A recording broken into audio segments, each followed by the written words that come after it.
All right, so today we're gonna look at the shrinking pen effect, and wanna make sure right off the top that you understand that we're gonna talk about cutting into a piece of hard plastic. And because of that, please make sure you talk to an adult.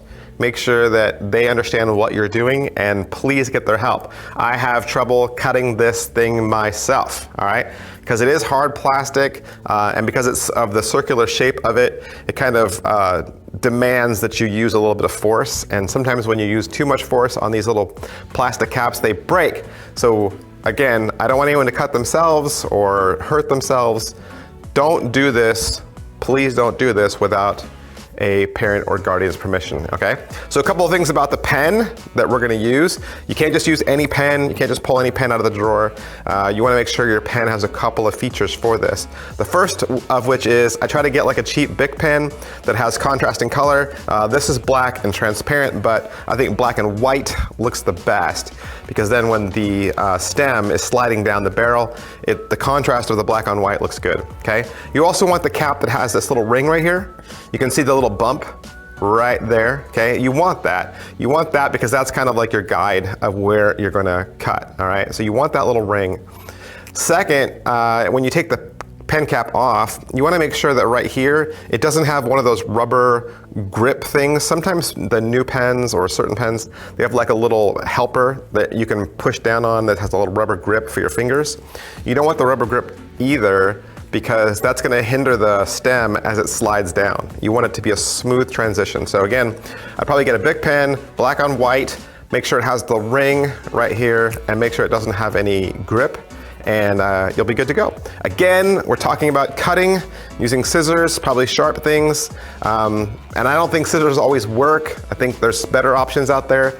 If you know like a handy adult that does crafting or does tool work, go talk to them, show them your problem, say, hey, I want to cut this right here. What would you use? It's a project for school, and get their help, get their permission. Please don't do this on your own, all right? I'm telling you, let them watch the video. Let them see what you're gonna do, okay? All right, let's go to work. All right, so you're gonna take your cap, just like this, and you're gonna find that ring, okay? And I'm just gonna use regular scissors, and I'm gonna hope this is gonna work the first time, okay? So you're gonna cut into the ring, just like this, and then you'll have two separate pieces, and that's really all you need to do this trick. Now let's go back and learn it. All right, so to do this in presentation mode, you're gonna put the cap right there with the band, and you can even see the break, right? You can totally see the break. So in the video, you notice when I brought it out, I had it clamped between my two fingers like this. It's not a weird way to hold a pen, okay? It's just, and you're not calling any attention to it. You're not saying, look, here's a normal pen. You're just saying, hey, you wanna see something cool? Hey, you wanna watch this? Check this out. Here, let me show you something, okay? And then you turn the pen around this direction, and you say, here, touch this end and make sure it's solid. Of course it's solid, there's nothing weird there, but you're gonna do the same action on the other side, so you just want it to mirror, okay? You just want it to match. So you say, here, touch this end and make sure it's solid, they do. You say, touch this end and make sure it's solid, they do. You can pull the pen cap off, and when I do that, I'm holding both pieces together in my hand. It takes practice, but eventually you'll get it. And you say, you wanna touch the tip, make sure that it's a real pen. They can touch the tip, okay? They've inspected everything, right?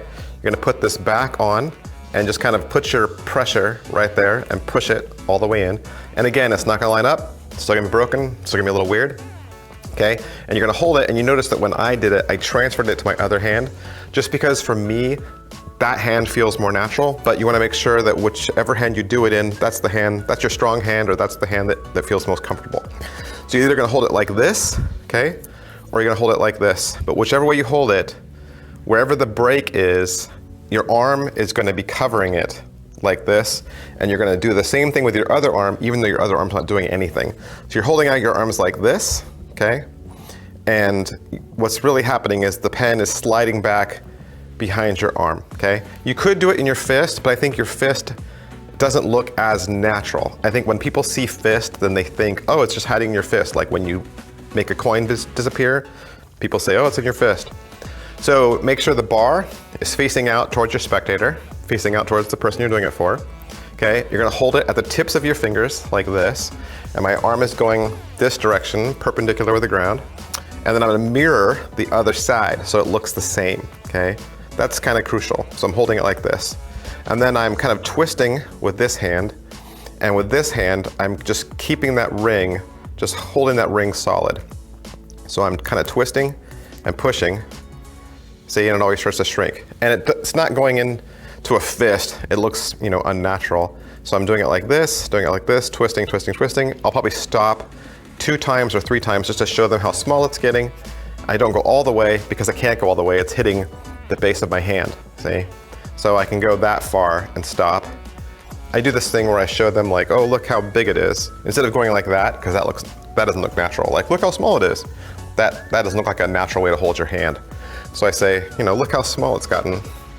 And then I do the same thing in reverse. So I'm twisting backwards, holding the pen cap straight, holding it straight, making sure my arms are out like this, right? Keep going, keep going, keep going. You're gonna get a little bit of resistance at the end, and then you're gonna stop. But see, it's not lining up, but that's okay. You're just gonna take it like this, and hold it, show, like that. If you want, you can transfer, pull the cap off, show it again. If you want them, now this is the option. If you want them to inspect the pen, you can hand the pen out and say, here, you wanna look at the pen? And as soon as you do that though, they're gonna wanna inspect the cap too. So make sure you put the cap in your pocket right away, okay? But you should have a real cap in your pocket, because then they'll say, well, let me see the cap. And you'll say, oh, okay, like you didn't think of it. Just reach in your pocket, pull out the real cap, hand it to them. They can inspect everything. Maybe at that point they might say, do it again. But of course, the second rule of magic is we don't do the same trick twice for the same person, okay? If you have any questions, watch the video one more time. You'll figure it out. Don't forget our rules of magic. Number 1, we never reveal the secret, right? We never tell the secret. We never tell how the trick is done. Number 2, we never perform the same trick twice for the same person. And number 3, we practice until it's perfect. Thanks. I'll see you guys next week. Bye.